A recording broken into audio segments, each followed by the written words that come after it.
Welcome to MexMoves by White Paper Media, a weekly podcast on Mexico business and finance. How are you, Eduardo? Doing good, Damian. How are you? I'm good, back from the May Day long weekend here. And as a Brit, suffering a little bit the heat in Mexico City. It's pretty intense, I gotta say, as a Mexican. So you're not the only one suffering. So this week, we have a couple of great interviews with Bismarck Lepe. He's a leading Mexican-American entrepreneur, founder of MiSalud, that provides low-cost and high-quality Spanish-speaking telehealth to Mexican-Americans and Mexicans alike via a digital health platform. We'll hear more about that in a moment. And we also have a great interview with Daniela Dib, who is a reporter with White Paper, on her terrific story on the growth of Chinese business community in Mexico City, especially related to telecommunications and living near Mercamobile Telcel in Polanco. So those are our two interviews. Other stories we'll be looking at. Eduardo, what caught your attention this week? Well, since we have Bismarck in a few minutes, I was very surprised about this announcement. I don't know if you saw it, Damian, that Grupo Salinas is going to open up like healthcare service providing in its branches. It's a small operation. It starts in a small way with only 19 at the very beginning, 8 in Mexico City, 8 in the state of Mexico, and 3 in Puebla as time goes by. But it's an interesting proposition, I would suspect, and it's not the only retail company that is getting into the healthcare industry. We have OXXO or FEMSA with its drugstore chain, and now Elektra is entering in a little bit of a different model, as I understood it. They will be linking with an Indian company that will give them the technology to offer diagnosis remotely, I suspect, as well as clinical studies and other services in their Elektra stores. Telemedicine, as you mentioned it, with what we're going to hear with Lepe. So it's another way of, I think, bringing revenue. Ricardo Salinas is never someone that stays puts, and he has seen probably the benefits of the margins of pharmaceutical companies, drugstores mainly, and now he's trying to combine the two. They will be selling diagnoses as well as different medicine. So it's just a very beginning of this new plan for them, but it's quite interesting, I suspect. Yeah, I think it's, I guess it's a reflection of the lack of quality state healthcare in Mexico, and people, from all income streams and all income segments, looking for private sector alternatives, because clearly Elektra's mainly focused on the kind of lower income Mexicans. So the fact that they're doing it, suggests that that's their target market. I mean, Walmart Mexico has about 500 health clinics, consultorios located within its stores, and they offer general medical consultations. As part of a broader kind of Walmart health services initiative, they also have Centros de Servicios Médicos, and that's an effort to get people to come to the stores, obviously get prescriptions so that people buy more in the drugstore part of the Walmart store, and then finally, offer private health services I imagine in a limited fashion, and make money doing that because of this huge gap that's opened up by the underfunded public health system in Mexico. And it seems like it's not going to get any better despite all the efforts that the current administration is trying to do. I mean, we hear and we see all the news, the lack of medicine that the government hasn't been able to provide to those that go to the IMSS clinics and so on and so forth. So yes, there is a growing sense of an open market in that area. That's right. So moving on, what I saw, Eduardo, this week was this, the federal government announced that it's pushing to reduce the legal work week from 48 hours, the current limit for registered workers, to 40 hours by the year 2030. So it would be a gradual up transition, but it would be quite a big deal. The previous government increased the statutory vacation holiday days in Mexico, which were an appallingly low 6 days to 12 days.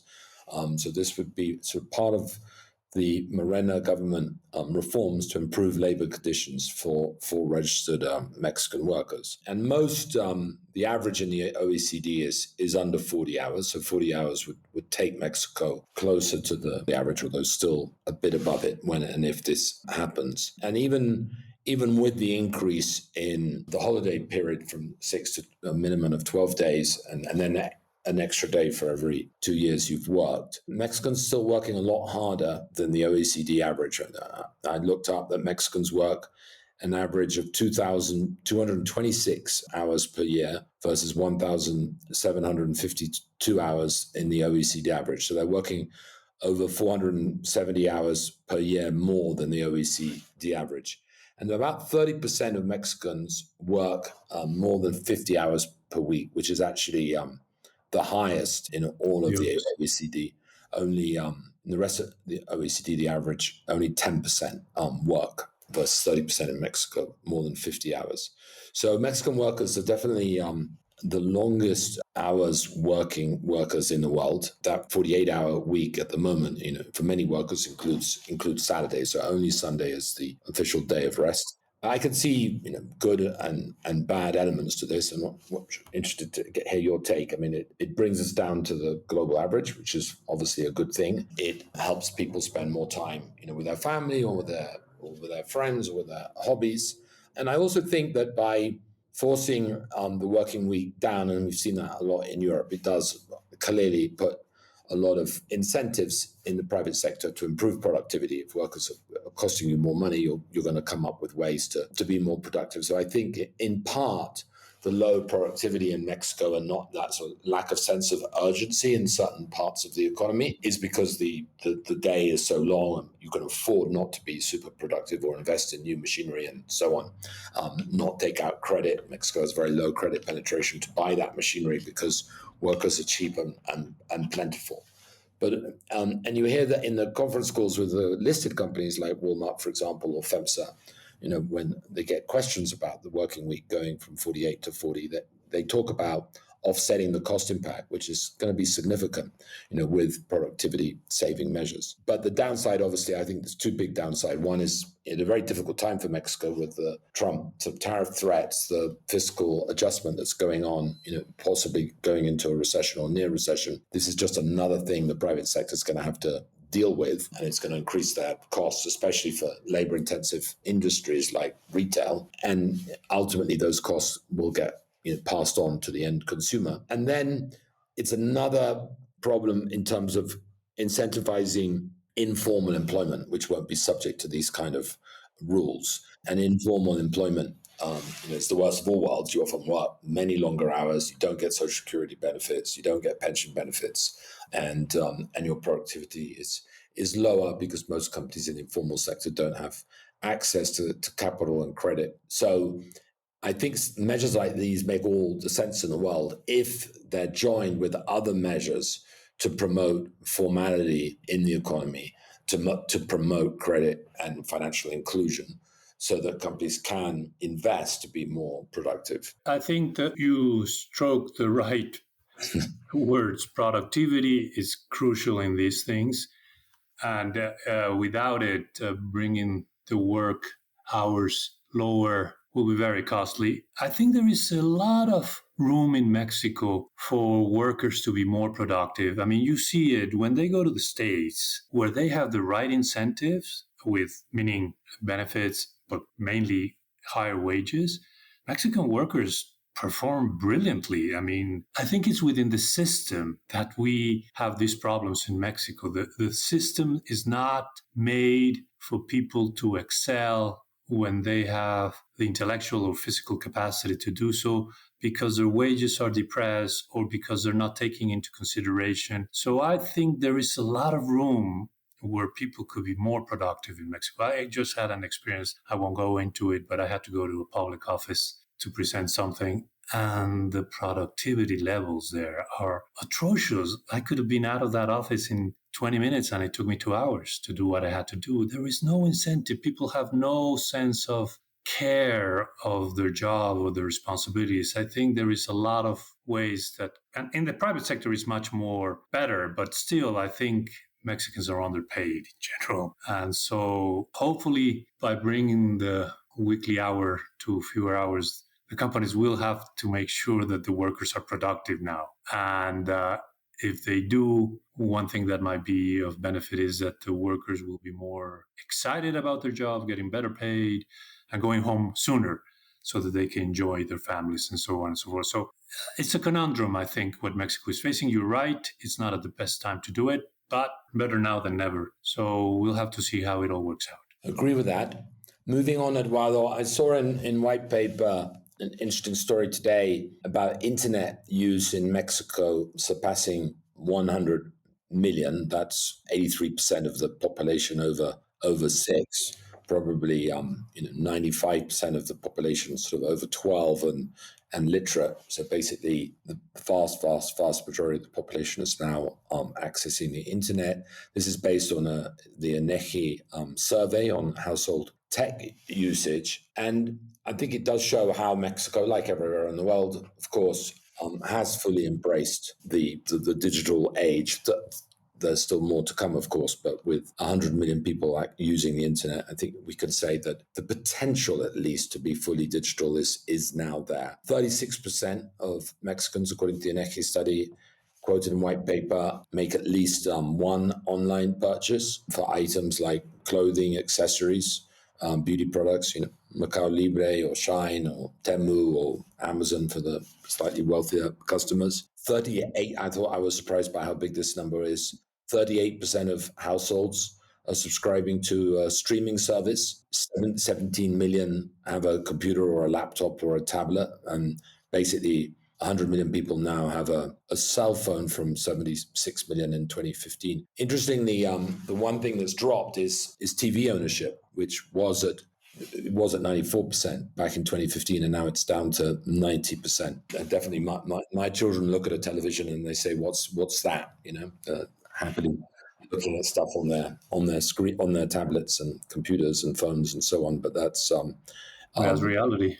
That's real, and I guess that's why one of the many reasons why Televisa stock has fallen from $40 15 years ago or so to $1.70 today. TV usage has actually gone down, and streaming has gone up a lot. Eduardo, what did you make of the Trump talking about streaming? The Trump announcement on 100% tariff on companies that export movies to the US, whatever that exactly means. Yeah, I mean, I was going to ask you, we were not going to talk about trade or tariffs, and obviously this had to come up. I don't know. He backtracked a little bit after his first announcement, saying that they were going to study it a little bit more. It makes no sense, Damian. I mean, this is an industry where Hollywood has a super rapid surplus, $15 billion. I don't know what Trump problem. Maybe he had golf with an executive on Sunday, a film executive, and he was complaining about how hard it was now to film in the States. I don't know. Came out of the blue. I don't think it'll go anywhere, to be honest. I hope it doesn't. I mean, Newsom, or what's the name of the governor in California, he said he had tried to do some fiscal incentives for the film industry and that the federal government had rejected it. So it's more like that. It's more like, what do you offer people that are making these entertainment products to make it more palatable to do it in their own country? Mexico has some incentives. But we saw Netflix announced the $5 billion deal with Mexico, and we've talked to some executives in the podcast. I think that's the way the world is going, and Netflix is making money out of it, and the US is making money out of it. I don't know. I don't think it'll go much further because it's not a tradable product. It's a service more than anything. That's the president of the United States in essence. Yeah, so Mexico, as we've talked about in previous episodes, has become a hub for film production services, advertising, commercial production services. And that, along with the UK, Canada, and many other countries in the world, has that greater flexibility, lower costs, in some cases, very good talent, especially in Mexico, has siphoned work away from California and from Hollywood, where there's a lot less flexibility, much higher costs. And I guess Trump is trying to fight that. I think he met with John Voight, who won, who's close to Trump and is one of his advisors on this. He won the Oscar for the actor, right? Yeah, coming home, he was in Midnight Cowboy Midnight Deliverance. Cowboy with Dustin Hoffman. I think these days he's better known as the father of Angelina Jolie. Anyway, he's a Trump supporter, but I don't think he was. I think what they wanted was to have tax breaks to produce in the US, not to try and punish exports to the US from other countries. But clearly there's some concern in the Mexican production services area that this could put a pause on what's going on. Meanwhile, Mexico at the end of last week got its, as we sort of talked about, got its exemption on the 25% tariff on auto part exports to the US, as long as those auto parts comply with USMCA rules of origin. And that exemption doesn't apply to the rest of the world. So Mexico and Canada have a big advantage. Now, on paper, at least, that's a temporary exemption for 90 days. So it isn't necessarily going to continue forever, but I think there's a hope and an expectation that it will be continued. But obviously cars, not car parts, will be paying this 25% tariff on the non-US part of the vehicle, but with a deduction of 3.75% of the value of the vehicle. I think that Mexico is in a better position than other countries, but it's in a worse position than it was. And meanwhile, the global car companies, including the American ones, have all announced reduction in earnings, big impacts, billion-dollar impacts from these tariffs. And when you're working for a company, be it Ford or GM, Stellantis, that's losing money or not making as much money as they hoped, they're going to be cutting back in investment. And we're seeing that. There's some plants in Mexico that have been put on, production has been put on hold, and workers have been let go. So it's going to be a problem, and it's going to contribute, I think, to a slowdown in the economy this year, even if things could have been a lot worse. So the Citi survey of economists expect, interesting that the survey went to Citi and not Banamex. They expect GDP growth now, I think, to be 0.1% from 0.2. So basically a small reduction. But they also expect the central bank to slash rates in May by another 50 basis points, as inflation so far has been relatively well behaved, and that would take the benchmark rate down further. And the expectation is that interest rates will end the year at 7.75%. Still high in real and nominal terms compared to most of the rest of the world, but in the stability of the peso kind of moving under 20 to the dollar also probably makes the central bank kind of more comfortable cutting rates in response to this weak growth. Yeah, I think there is undoubtedly going to be a slowdown. Maybe Mexico will not grow this year. I mean, they did bounce back a little bit in the first quarter. It grew 0.2%, which is nothing. And maybe that was because of people trying to buy things before the tariffs were coming. But it's looking very grim. I don't know if you also looked at the job growth figures. There was none in April. They even fell, 43,000 jobs. So the number of jobs created by the private sector this year is the worst since the first year in Peña Nieto's term, when they had a very slowdown because of government spending came down to a trickle. So we will have a severe slowdown later on this year. We're already seeing it. And on the other hand, the Mexican government did announce some good measures, I think, to try to curtail the importing of products, textile and steel products that needed to pay some countervailing duties and that they were triangulated through other countries. I think Ebrard is trying to cut those that are infringing the law, and that's a good thing for the steel and textile industry in Mexico. Now, the finance ministers said that it would represent 0.7 percentage points more of growth. I doubt it, but at least it's the step in the right direction. I don't think that will prevent Mexico from slowing down as the analysts are expecting it to, but it gives some relief to steel and textile producers that are already having trouble with the tariffs, especially the steel industry with the U.S. tariffs. So good news, bad news all at the same time. So, Eduardo, let's move to our first guest today, Bismarck Lepe. Bismarck is a Mexican American, highly successful entrepreneur, Stanford economics undergrad, founder of MiSalud Health. It's a bilingual digital health platform connecting patients with licensed doctors and therapists in both the US and Mexico. It offers same day, affordable telehealth, telemedicine in Spanish. And while its main focus now is serving the growing US Hispanic population with Mexican doctors, it's also improving healthcare access within Mexico itself, especially for sort of low income segments through its mobile first platform. Bismarck is a son of migrants. He grew up between Mexico and California. And before launching MiSalud, he was one of the early employees at Google. He helped scale Google's AdSense. He co-founded Uyala. He built Wireline, a Mexico-based digital services company that helps US firms nearshore their tech development.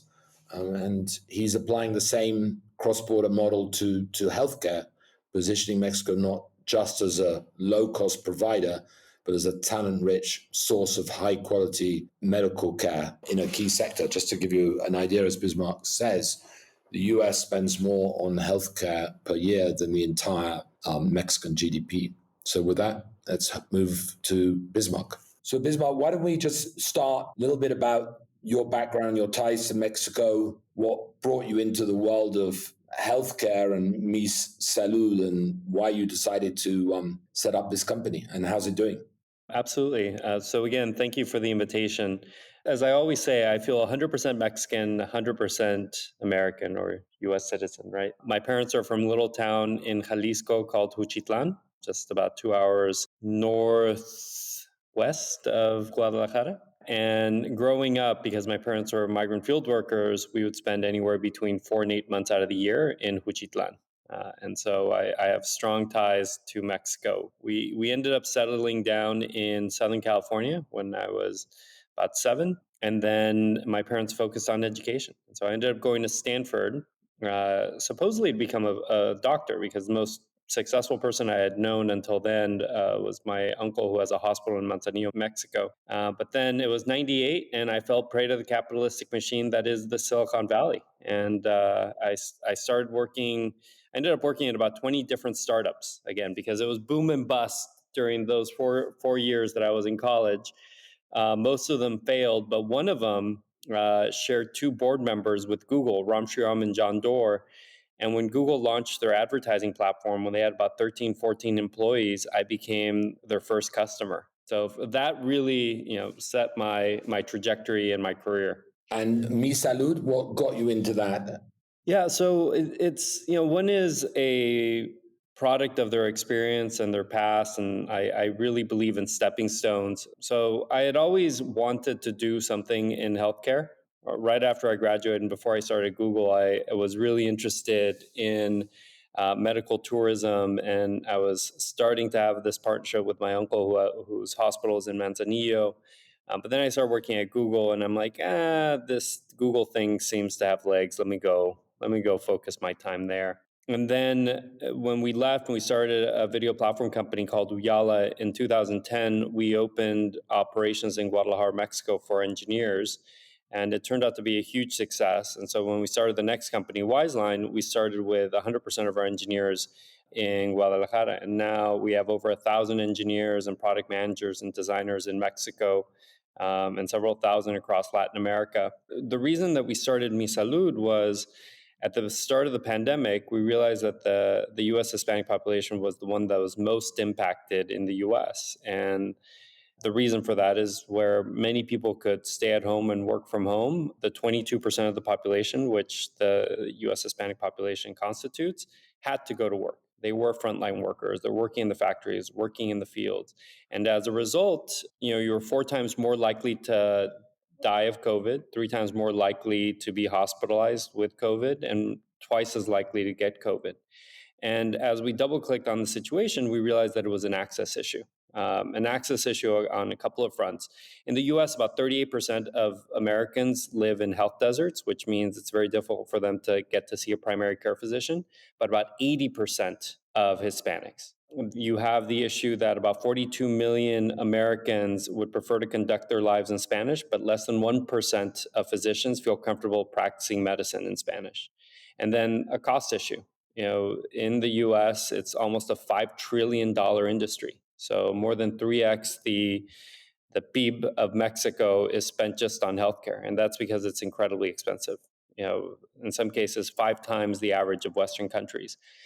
And so we're like, hey, maybe this model that we had at Wiseline, where we had very talented people offering services somewhere else, could work in the healthcare industry.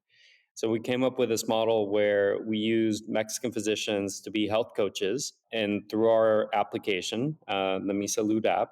And then if you need labs, in-persons, or prescriptions, there's an elegant handoff that happens through the app to physicians that are licensed in the state that the person that's calling in from. And so it's worked really well.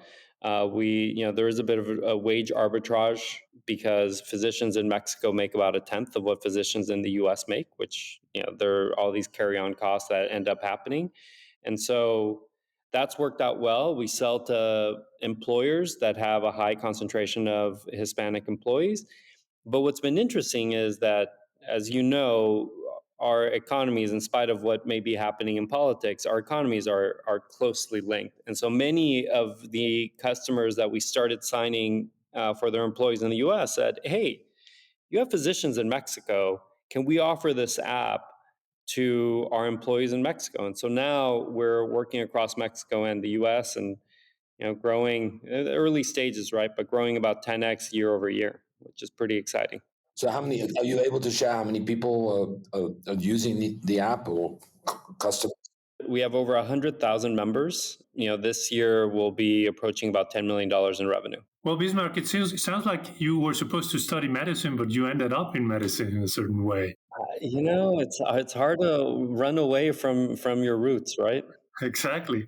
Fascinating what you're just telling us. So how does it work? Companies subscribe to your service, or is it an individual who subscribes to your service? So eventually it is going to be multiple channels, but today our primary go-to-market is we do work with employers in the agriculture industry, in manufacturing and logistics and hospitality, industries where well over 50% of their employee base are Hispanic. And so a very large percentage really only speak Spanish.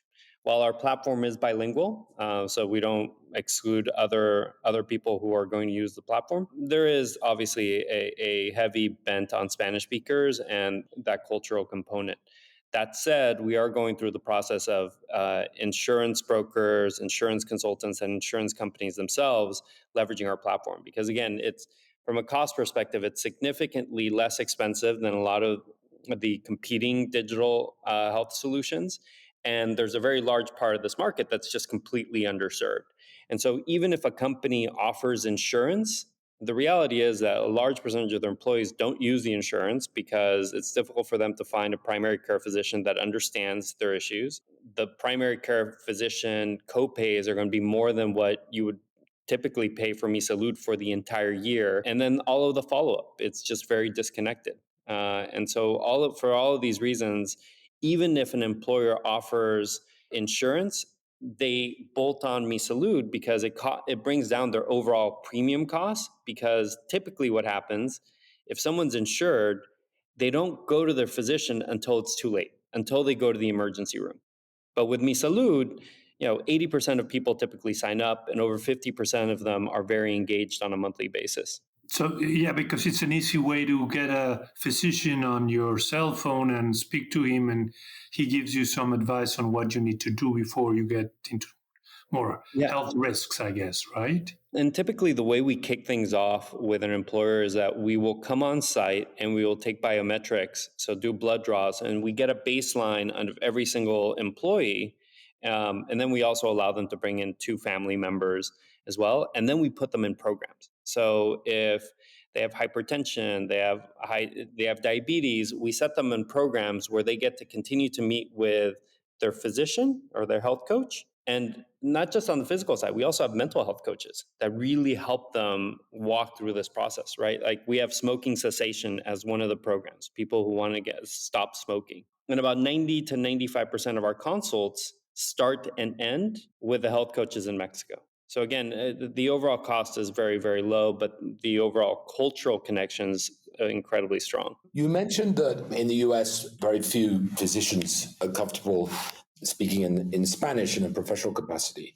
But in Mexico, a lot of physicians are quite comfortable speaking in English. And anyway, AI can provide, I guess, simultaneous translations. Do you think that this could help with medical tourism, Americans using this app actually in English and bringing down cost, or is the objective very much to focus on the Hispanic market only? No, look, I think that the healthcare industry in the US is completely broken. Again, how can you spend $5 trillion and have the incredibly high rates of obesity, mortality rates aren't where they need to be? Like there's a problem in the US, and we believe that MiSalud, by helping to integrate the healthcare system across North America, it has the potential to help everybody. Now, we are starting with a Hispanic population because they are going to be more receptive to working with a physician that may have an accent that's Spanish, right? Or like they speak English with an accent. Mexico has a different health problem than the US, not so much a cost problem, but an availability problem. Do you think you can help solve that in a sort of meaningful, scalable way over time? Yeah, so there's this, I can't mention the name, but there's a very large agriculture company that has a lot of their employees in the Sierras of Chihuahua.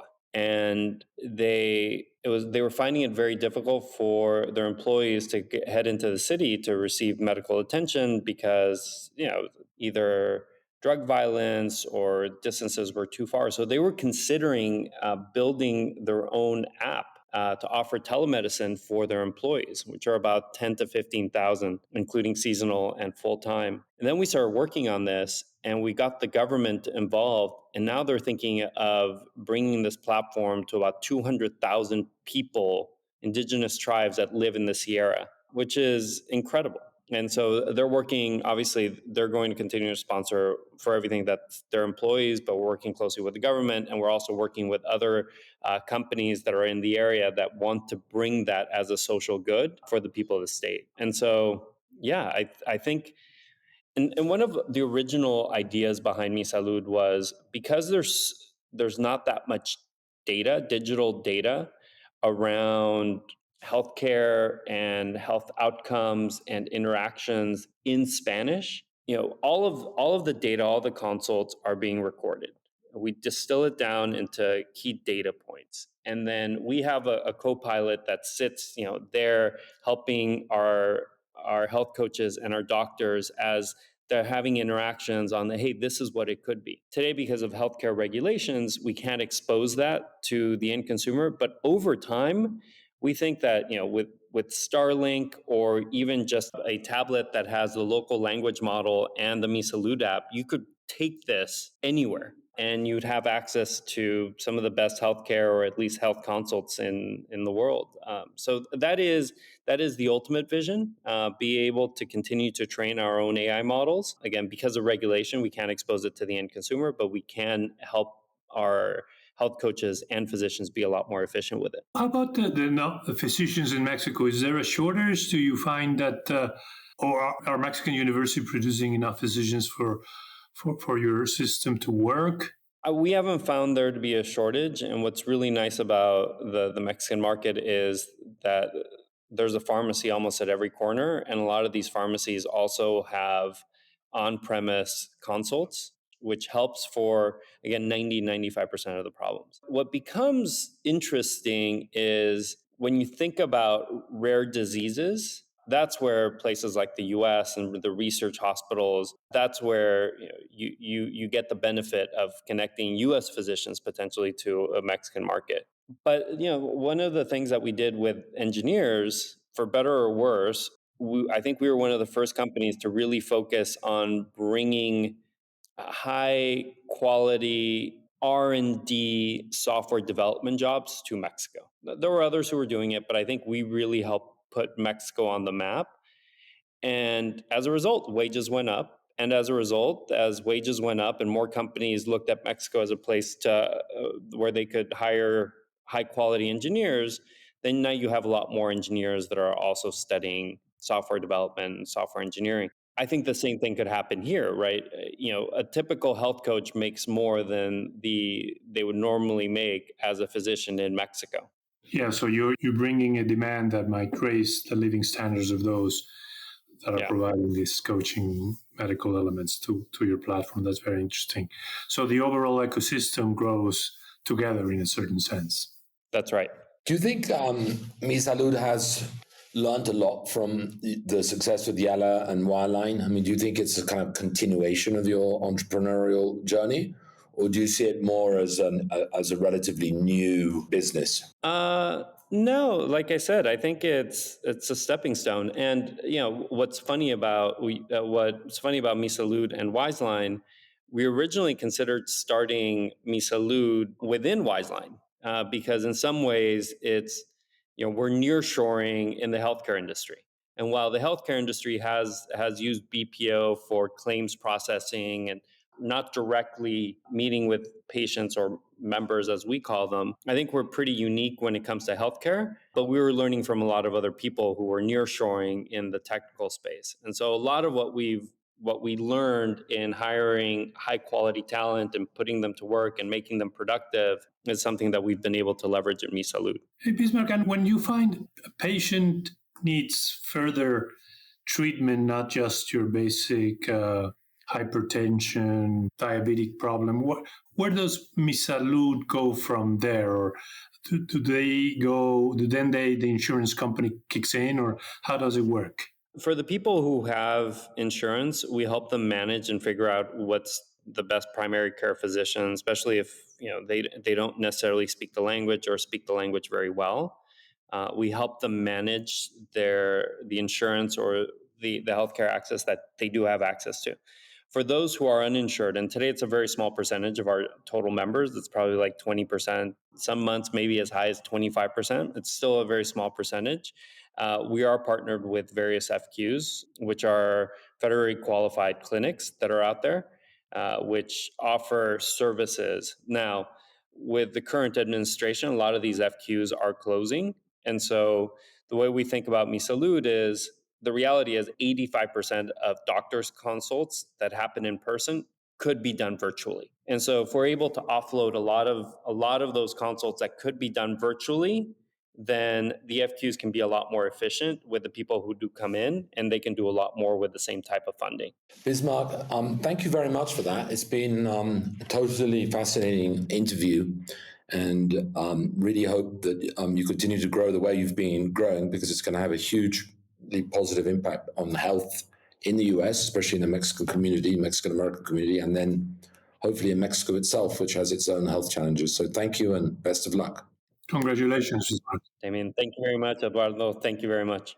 Welcome, Daniela Dib, and thanks for joining the MexMoves podcast today. Daniela, as many of you may have seen, has just written a terrific story for White Paper on the growing Chinese business presence in Mexico City. For those who do not know Daniela, she mainly writes on business and technology and its impact on society across Latin America and especially Mexico. She's based in Mexico City. She contributes to White Paper, Rest of the World, Fortune, worked for Contexto in the past. Delighted to have you with us today. Daniela, thank you. Thank you so much, Damian and Eduardo, for inviting me. Happy to join.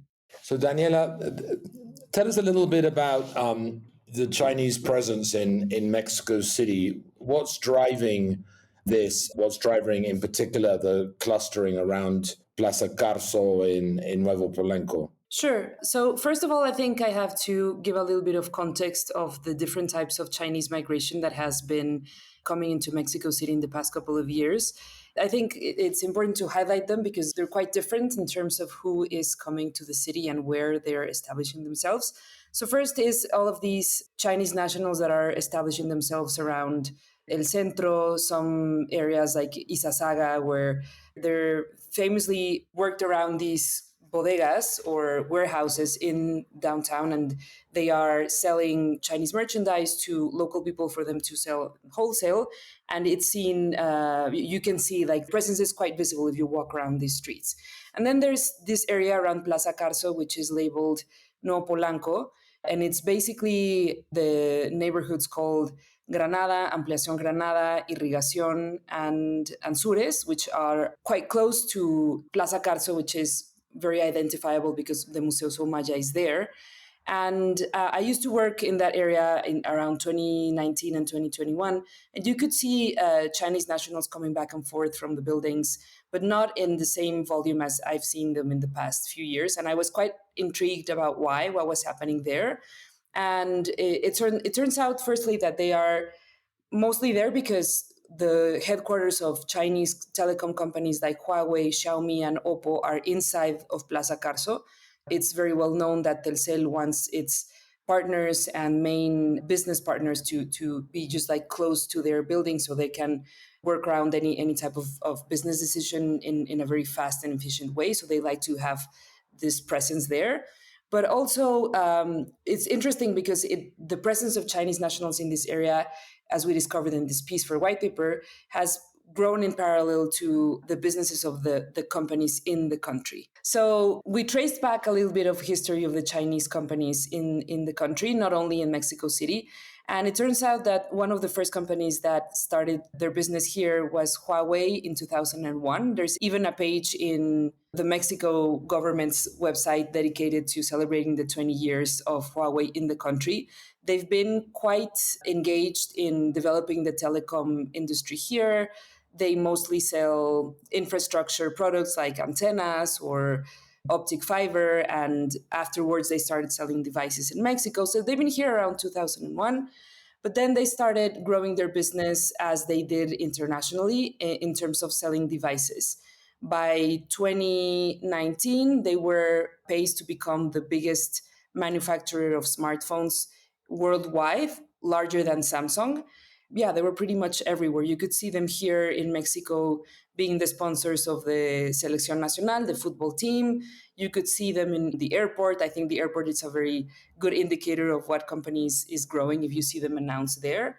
And then by mid-2019, Huawei had an international scandal in which their CFO was involved in some, I don't know if you remember this, but she was detained in Canada, and then she was going to be sent over to the US to be judged for embezzlement, I believe, or some other type of financial crime. And then Huawei was blacklisted in the US as one of the companies that cannot, if you're a company working in the US, you can't do any type of business with Huawei. So that really affected the way the company was developing and growing. And you could tell that the sales, it also affected sales in Mexico, although it's not blacklisted here. So after 2019, after talking with many people who are very well versed in the telecom industry in Mexico, they told me that pretty much the cake that Huawei had in terms of smartphone market share was split in every other company that wanted to compete in the same price point. So Xiaomi also had a presence in Mexico, but then they started growing in terms of the devices that they were offering. Oppo, which is another Chinese company, started selling, I believe, in 2021 or 2022, as did Honor and ZTE. So we included a graph in this piece in White Paper when you can see the market share changes in smartphone devices from Chinese companies in between 2020 and 2025. And you can see the Huawei line going downhill, and then Xiaomi, which is now the second best-selling smartphone in Mexico after Samsung, and then Oppo and Honor and Infinix slightly rising in the past couple of years. So as you can see, this grows in parallel with the large population of Chinese nationals that are working in the area. And we did some shoe-leather reporting in these neighborhoods to see exactly how you can tell that more Chinese people are in the area and what type of Chinese people. They're mostly well-educated. They have either a bachelor's degree or a master's degree. They're young. They're mostly men. They are around 30 or 32 years of age. And it's very common that they come here or any other country, basically sponsored by their company. They come as expats. The company gives them a certain amount of dispensable income for them to spend in rent. And I also learned that Huawei specifically has like rents out specific buildings so they can provide housing for their employees. So if you walk around the Parque Lineal, it starts between the Museo Soumaya and the Museo Jumex, and then you walk all the way to the metro station of Rio San Joaquin. It's a 4.5 kilometer distance of park where very high-rise buildings are have been built there for the past 2 years. You can tell that there are Chinese people walking in and out. And what's fascinating and really, I think, adds up to the local multicultural aspect of Mexico City is that you can see restaurants that are selling very traditional Chinese food, not P.F. Chang's, which I talked to some Chinese people who told me that they really don't like P.F. Chang's. I could understand that. I don't like chipotle as a Mexican, but you can tell that they were very appreciative of being adapted to their neighborhood and having all of these businesses that are catering to make them feel more at home. And Daniela, how do the Chinese companies and the Chinese workers in them, how does it differ, if it does differ, from other multinationals working in Mexico, Swedish multinationals, American, British? So it's a very interesting way of them to bring their Chinese workers here because the culture is quite different. And this I could verify with many of the sources that I spoke to, not only the Chinese nationals that are coming here, but also people who have worked for Chinese in PR for Chinese companies, or that are just very well versed in what these companies or how do they work. So basically, what they told me is that it's very common for Chinese managers to come into Mexico into very good positions like CFO, CMO, something that they're the decision makers. They're the ones who come here into Mexico with their whole families. They usually are, senior executives that come from China. They make all of the decisions coordinated with the headquarters in China. And then all of the people who work here are mostly, who also come from there, are mostly engineers, mid-level. And it's also common for them to sort of have mirror roles in the sense that they would have a CFO in Mexico that's Mexican and then have a CFO in China who's Chinese. The Mexican CFO is basically to do like all of these compliance things locally, but the one who makes the business decision is the person in China. And this is something that the companies have identified as an issue for fostering like all of these good working culture in these Chinese companies, different to how American companies, for example, emphasize like cultural integration or really try for both teams to work in tandem. As far as I understand, the pressure that comes from Chinese HQ is quite hard for Mexican employees to perform at the same level. And it's not a matter that Mexican employees are better or worse. It's just a matter of culture clash.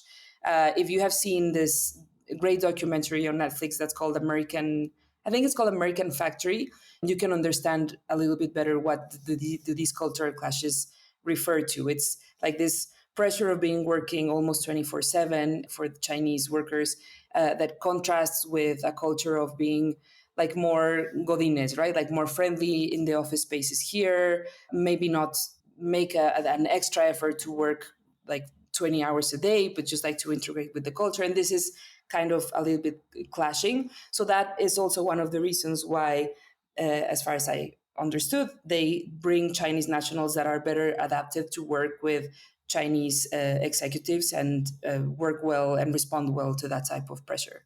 What about language barriers, Daniela? Do these Chinese executives learn the Spanish language? Well, they must if they deal with the Mexican official at a certain level, right?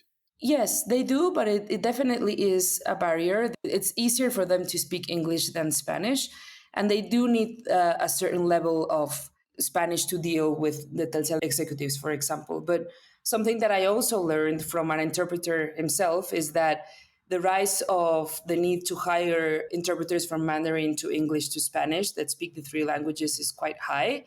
I met one fantastic interpreter called Alonso Coronado, and he works for Chinese companies. And he told me that he has not been, he works for himself and he has not been out of work for the past 3 years because there's this need to just also catch the cultural nuance of the language. They can speak Spanish, but the Mexican Spanish is quite particular. So it requires like a three-way skill.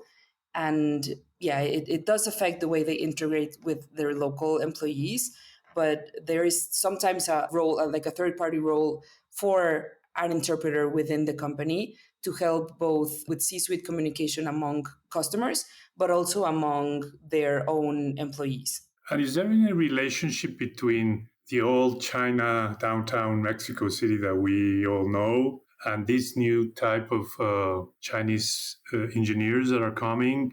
Do they at some point touch base with one another, or is the one in Mexico downtown old Chinese families that now are more integrated into Mexico? That's a great question. And I also asked that around the sources who I spoke to for this piece. And it apparently the only way that they integrate or even, touch point is when there are Asian supermarkets downtown that sell very specific type of not only food, but all other Chinese items. And it's easier to find these in downtown. And by downtown, I mean the small barrio chino that's in the Dolores Street that you can tell by that it has like the typical Chinese entrance for Chinatown. It's quite small. As far as I know, they have a very small population of Chinese immigrants still living there. It was quite populated in the mid 20th century, but they've sort of like sparsed around in the past couple of years. It's more common to find them in the area close to Viaducto, where you can also find these large Chinese-style buffets that sell Chinese bread, and some families are much more culturally integrated there. And also in some areas of the Zona Rosa. The Zona Rosa has also been populated in the past few years by Korean. It's the Koreatown in Mexico, and there are a few Chinese spots there. But it's mostly comerciantes, like merchants. They sell household wares, food. But the ones in Plaza Carso, they don't necessarily leave Polanco and its immediate neighborhoods because they need to be close to their area of work. And sometimes they have to work very late at night to correspond with the HQ in China. So it's not uncommon that they go downtown to shop around, but since they also come here for just a couple of years or a couple of months even, they try to stay around the same area. And it's easier for them to go to Santa Fe, for example, that Huawei also has an office there, Lenovo also has an office there, than to go and integrate with this area that has flourished in terms of culture with the Chinese immigrants for a couple of decades, that is in Centro or Viaducto or Zona Rosa.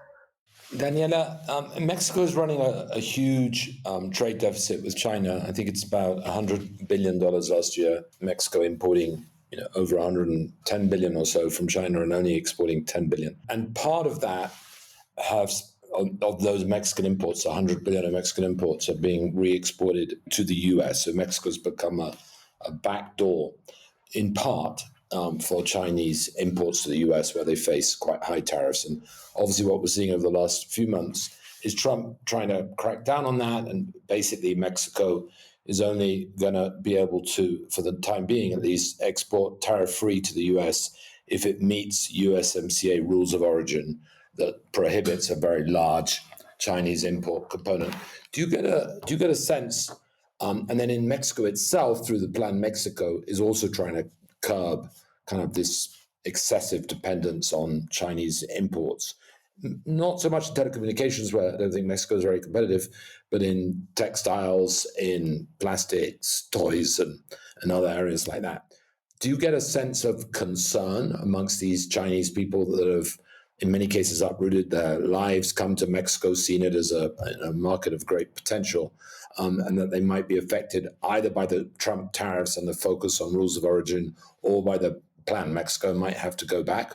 Or are they basically pretty itinerant and happy to move on to the next country? I think it's more the latter. I didn't really sense any type of urgency to leave or worry about the tariffs or the Trump imposition. And if you see the type of companies that have invested in the country in the past 5 years, you can tell that they have a longer term sort of view in what Mexico means to them. So we did a little timeline to see which companies have entered Mexico and when. And like I mentioned, it's Huawei that began in 2001, and then other telecom companies, other big metal industries that, come here and extract into some mining, started coming here in 2007 and 2016. But then in 2020, almost 9 companies started investing in Mexico or started selling their products in Mexico. And it's mostly automotive. And as we know, there's a very high tariff for Chinese vehicles to enter the US. So it's not a market that they are looking into right now. It's mostly the Mexican market and the South American market. There's a big appeal for these vehicles also in Brazil, in Colombia, in Bolivia, for example. I know it's smaller markets, but they still keep an eye on them. And then Alibaba, which has operations here since early 2018. Last year, they opened a warehouse here in the state of Mexico. And part of it is because, like what you mentioned, right? Some of these items that are shopped or bought online first come to Mexico and then are repackaged and sold into the US. And that is sort of the thing that Trump is trying to tackle with the tariffs. But we cannot forget that the Mexican market, even though it's much smaller than the US market, has a very large appetite for Chinese products. I've been covering Shein and Temu for a while now. I did a couple of articles for Rest of the World. And I've been keeping an eye on what the tariffs mean for the women who resell many of these items. And as much as the tariffs that Mexico has imposed to them as an answer to what Trump has asked has risen the prices of Temu and Shein items up to 20%, they're still way cheaper than the items or clothing that are being fabricated, manufactured in Mexico. And they still give them a very good margin to resell them because Shein is kind of absorbing some of these costs for the final customer. So I don't sense this urgency of, oh yeah, we're here, but we're leaving. They know that there is a big appetite for Chinese vehicles.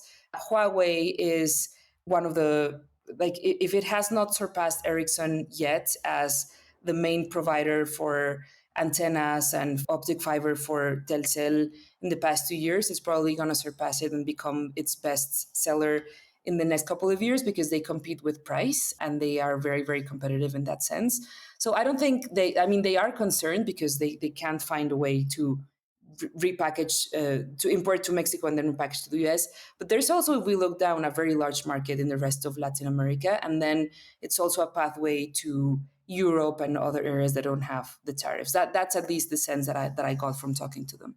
And in that sense, Daniela, the recent crackdown on shops or this plaza that was in downtown as well, that was shut down by the Mexico government, that hasn't influenced their perception of how they are perceived and liked in the country. I know textile firms are very, very unhappy with the Chinese because they are displacing them out of the market. They claim that they are subsidized, that they do unfair trade practicing. What's your sense of talking to these people that you've interviewed in your piece? Yeah, for sure. And that's a great point because there is, and we can't avoid talking about the sense of animosity against Chinese nationals coming from Mexico because of exactly like you say, they sense they are very unfair and very uncompetitive in the way they do business.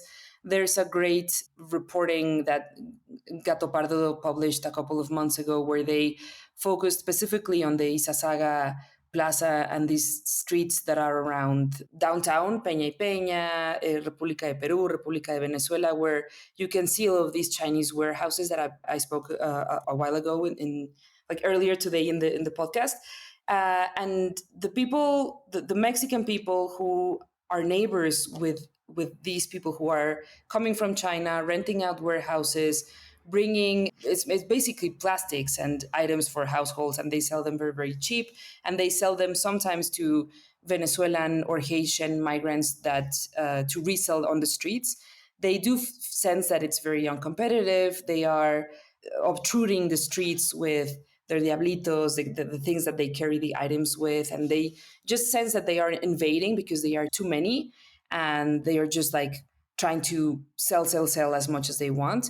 And you can sense a little bit of almost xenophobia for these Chinese nationals who come here, and this specific group doesn't really speak Spanish. They have one or two people who manage to speak or to sort of like translate, but they don't really are engaged in getting to know the neighborhood, and that is touching a very sensible fiber with people who have been living there for a while.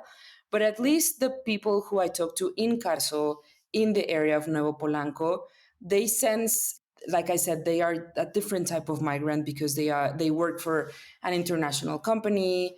The type of businesses that come and follow them around the communities where they establish are mostly restaurants, and sometimes they are women who do nails or lashes for the wives of some of these executives, and they just go and do their services at their own home, but they're not like perceived as being competing unjustly as a way that it's as tangible in an area like downtown. So I do think there is a sense of we even received some comments on the story that said, well, these Chinese nationals always pay rent very promptly. They're never in debt. They're never late in their payments. They're very nice. I haven't really heard someone say that they really like their food, because the food is spicy and quite different to what we're used to in terms of Chinese food.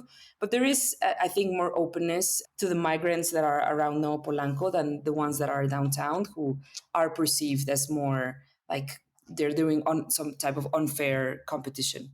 Well, thank you, Daniela. That was quite interesting. Congratulations on the piece. Damian, I don't know if you want to add anything to it.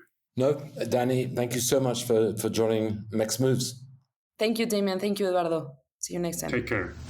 That's it for this week's top Mexico business and finance stories. Thanks for tuning in, and we'll see you next week